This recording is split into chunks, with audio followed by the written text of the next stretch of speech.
ॐ मङ्गलं देशिकेन्द्राय यमीनं चक्रवर्तिने पराशक्तिस्वरूपिण्यै देव्यै मात्रे च मङ्गलम्। सत्यसन्धस्य भक्तस्य सुधीरामस्य सूनवे गदाधराय मेदिन्याम् अवतीर्णाय मङ्गलम्। गदाधरसुनाम्ने च भक्त्या वेष्टितचेतसे अनादृत्यान्यविद्याय मङ्गलं ब्रह्मचारिणे। भवतारणदक्षायाः सन्निधौ दक्षिणेश्वरे अपूर्वकालिका पूजा निरतायास्तु मङ्गलम्। मथुरानाथ विश्वास सेवानिवृतचेतसे तपश्चरणशीलाय योगीशायास्तु मङ्गलम्। साधकव्याजसन्दिष्ट सर्वाम्नाय सुवर्त्मने सर्वतन्त्रस्वतन्त्राय नित्यसिद्धाय मङ्गलम्।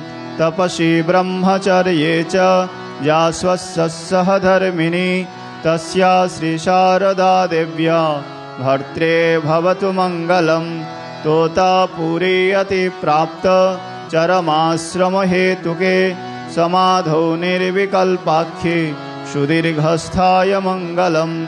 स्थिताय मातुरादेश जगदुद्धारकारणात् पूर्णाहन्ता स्थितो भाव मुखे भवतु मङ्गलम्। पश्यते मातरं स्त्रीषु मृत्पिण्डं काञ्चनं तथा सर्वभूतेषु च ब्रह्म मायातीताय मङ्गलम्। सदा रोपे विरक्तानां यतीनां पुरतस्तु यः सदाशिवस्वरूपाय तस्मै भवतु मङ्गलम्। ब्रह्मानन्दादिशिष्य गणपूज्यपदायते तेषु दीप्तात्मबोधाय परमहंसाय मङ्गलम्। गर्जद्वेदान्तसिंहेन विवेकानन्दरूपिणा अपास्तनिद्राभूयिर्न कारितस्मै च मङ्गलम्। संसारसागरोत्तार सेतुभूताग्रिरे नवे गुरवे सर्वलोकानां रामकृष्णाय मङ्गलम्। ॐ स्थापकाय च धर्मस्य सर्वधर्मस्वरूपिणे अवतारवरिष्ठाय रामकृष्णाय मङ्गलम्। मङ्गलं गुरुदेवाय देव्यै मात्रे च मङ्गलम्। मङ्गलं भक्तवृन्देभ्यः सर्वलोकाय मङ्गलम्। मङ्गलं भक्तवृन्देभ्यः सर्वलोकाय मङ्गलम्।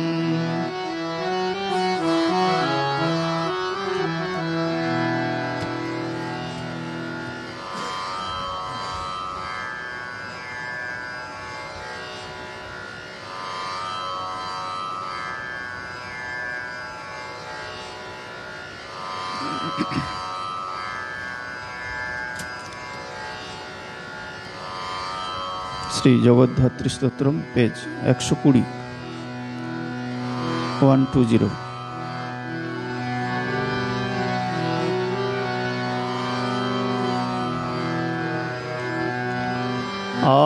आधारभूते चाधे धृतिरूपे धुरन्धरे ध्रुवे ध्रुवपदे धीरे जगद्धात्री नमोस्तुते।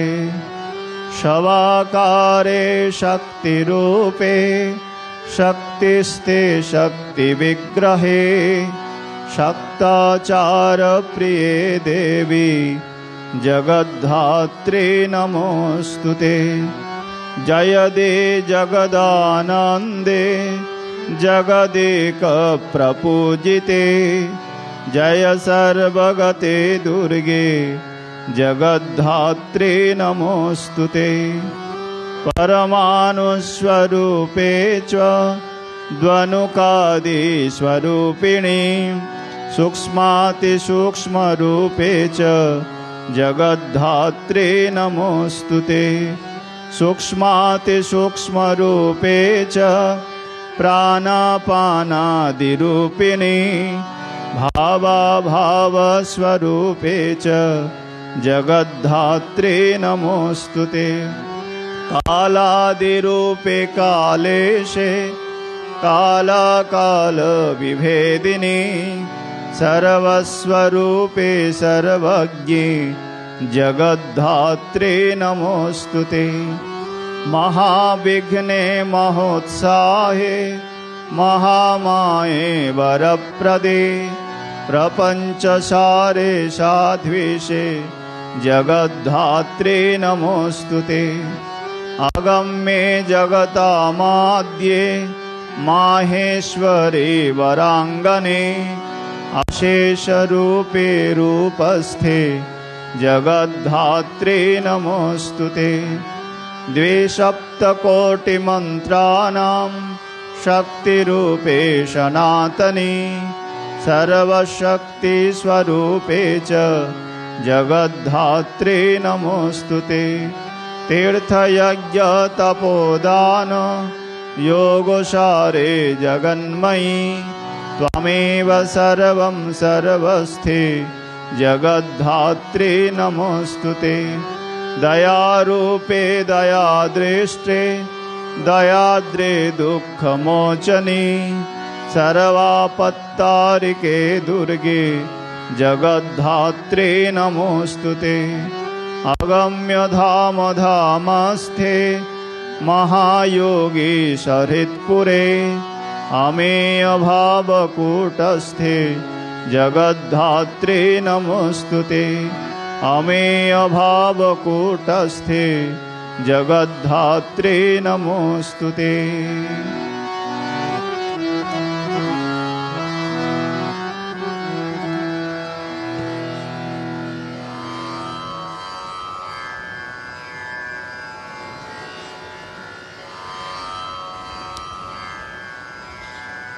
শ্রীমদ্ ভগবদ গীতা অষ্টাদশ অধ্যায় 26 থেকে 50, 18 চ্যাপ্টার, শ্লোক নম্বর 26 to 50।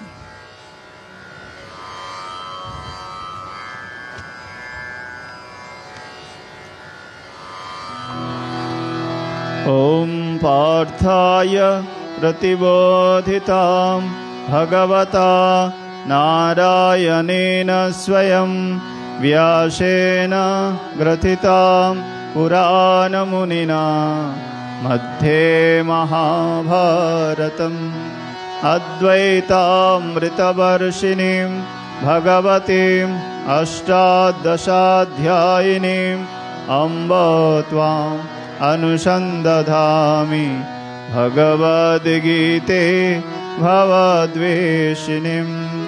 वसुदेवासुतं देवं कंसचाणूरमर्दनं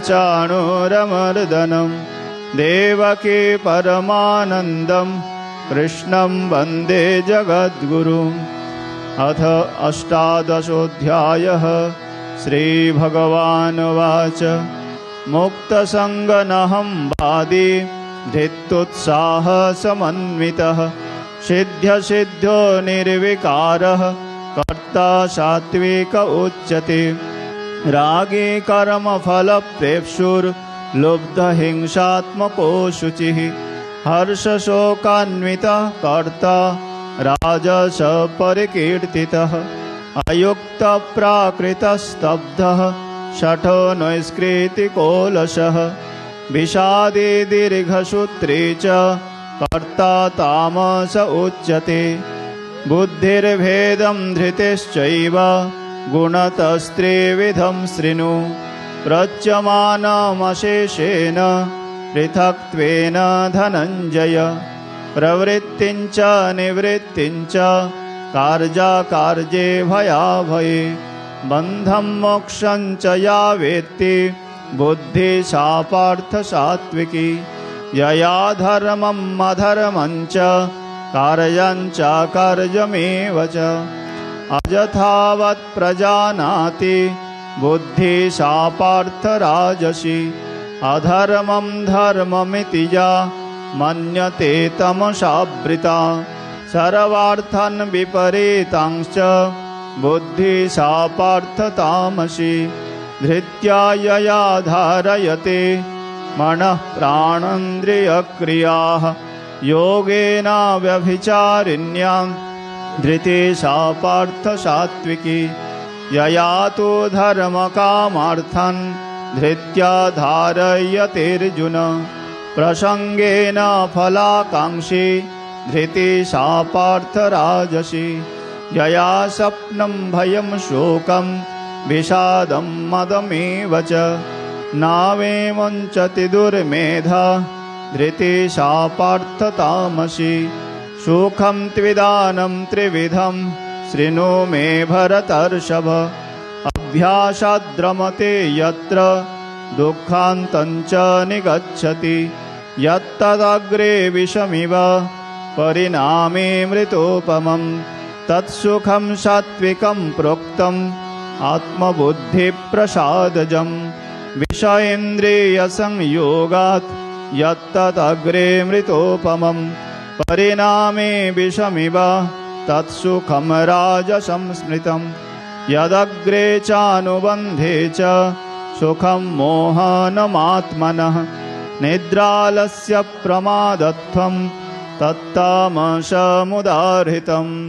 न तदस्ति पृथिव्यं वा दिवि देवेषु वा पुनः सत्तं प्रकृतिजैर्मुक्तं यदेभिः स्यात् त्रिभिर्गुणैः ब्राह्मणक्षत्रियवेषां शूद्राणां च परन्तप कर्माणि प्रविभक्तानि स्वभावप्रभवैर्गुणैः समोदामस्तपः शौचं शान्तिरार्जवमेव च ज्ञानं विज्ञानमास्तिक्यं ब्रह्मकर्म स्वभावजं शौर्यं तेजोधृतिर्दाक्षं युद्धे चाप्यपलायनं दानमीश्वरभावस्य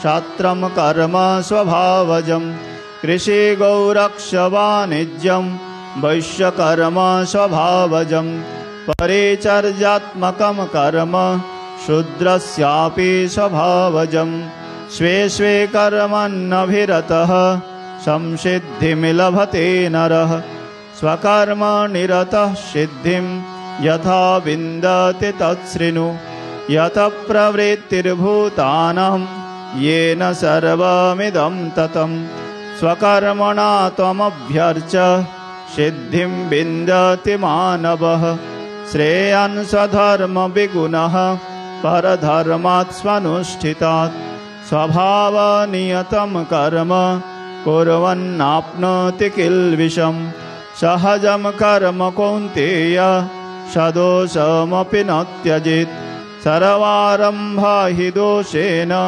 धूमेनाग्निरिवावृताः अशक्तबुद्धिः सर्वत्र जितात्मा विगतस्पृहः नैष्कर्म्यं सिद्धिं परमां सन्न्यासेनाधिगच्छति सिद्धिं प्राप्तो यथा ब्रह्म तथाप्नोति निबोध मे समासेनैव कौन्तेय निश्चयज्ञानस्य या परा वसुदेवासुतं देवं कंसचाणूरमर्दनं देवके परमानन्दं कृष्णं वन्दे जगद्गुरुं मूकं करोति वाचालं पङ्गुं लङ्घयते गिरिं यत्कृपातमहं वन्दे परमानन्दमाधवम् ॐ शान्ति शान्ति शान्तिः हरिः ॐ तत्सत् श्रीरामकृष्णार्पणमस्तु जय श्री गुरु महाराज जी के जय जय महामाई की जय जय स्वामी जी महाराज जी की जय जय रघुवीर शीतला गंगा माई की जय।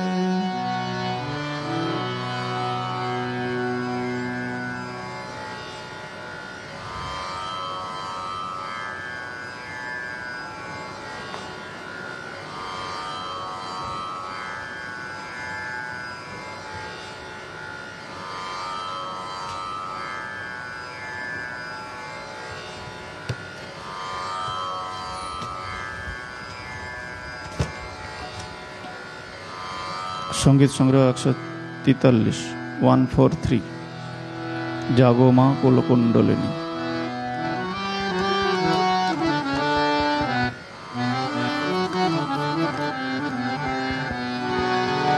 জাগো মা কুলকুণ্ডলিনী, জাগো মা কুলকুণ্ডলিনী, তুমি নিত্যানন্দ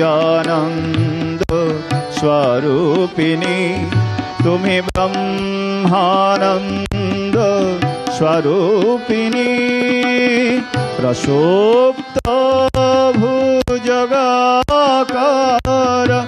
আধার পদ্ম বাসিনী, জাগো মা কুলকুণ্ডলিনী, জাগো মা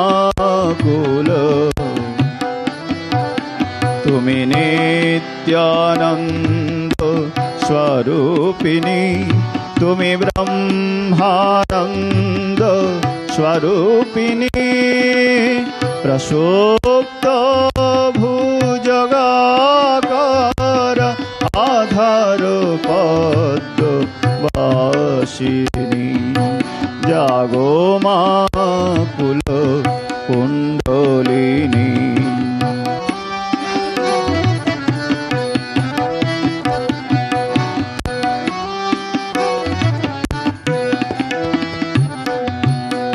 ত্রিকোণে জলে কৃষাণু তাপিতা হইল তনু, ত্রিকোণে জলে কৃষাণু তাপিতা হইল তনু, মূলাধার তেজস্বী স্বয়ম্ভু শিবাবেষ্টিনী, মূলাধার তেজস্বী স্বয়ম্ভু শিবাবেষ্টিনী, জাগো মা কুলকুণ্ডলিনী, জাগো মা কুলকুণ্ডলিনী, তুমি নিত্যানন্দ স্বরূপিণী, তুমি ব্রহ্মানন্দ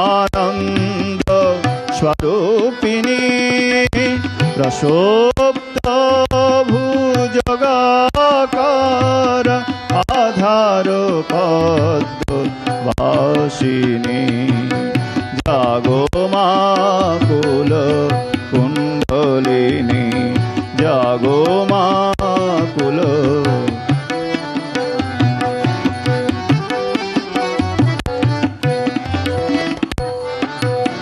গচ্ছ সুষুম্নার পথ স্বাধিষ্ঠানে হও উদিত, মণিপুর অনাহত বিশুদ্ধাজ্ঞ সঞ্চারিণী, গচ্ছ সুষুম্নার পথ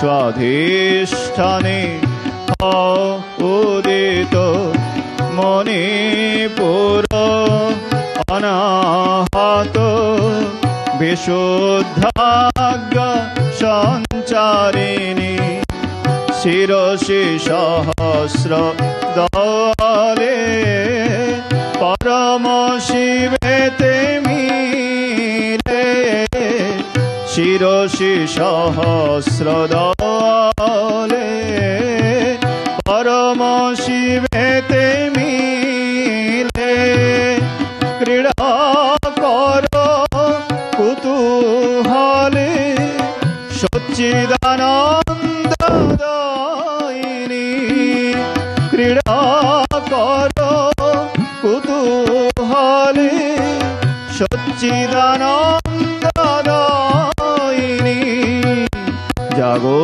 মা কুলকুণ্ডলিনী, জাগো মা কুলকুণ্ডলিনী,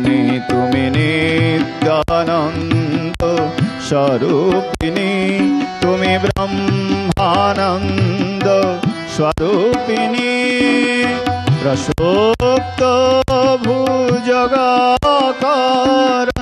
আধার পদ্ম বাসিনী জাগো মা কুল কুণ্ডলিনী জাগো মা কুল কুণ্ডলিনী জাগো মা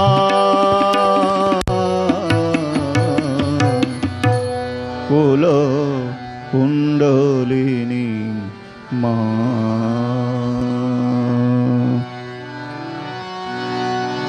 ওম শান্তি শান্তি শান্তি হরি ওম তৎসৎ। শ্রীরামকৃষ্ণার্পণমস্তু।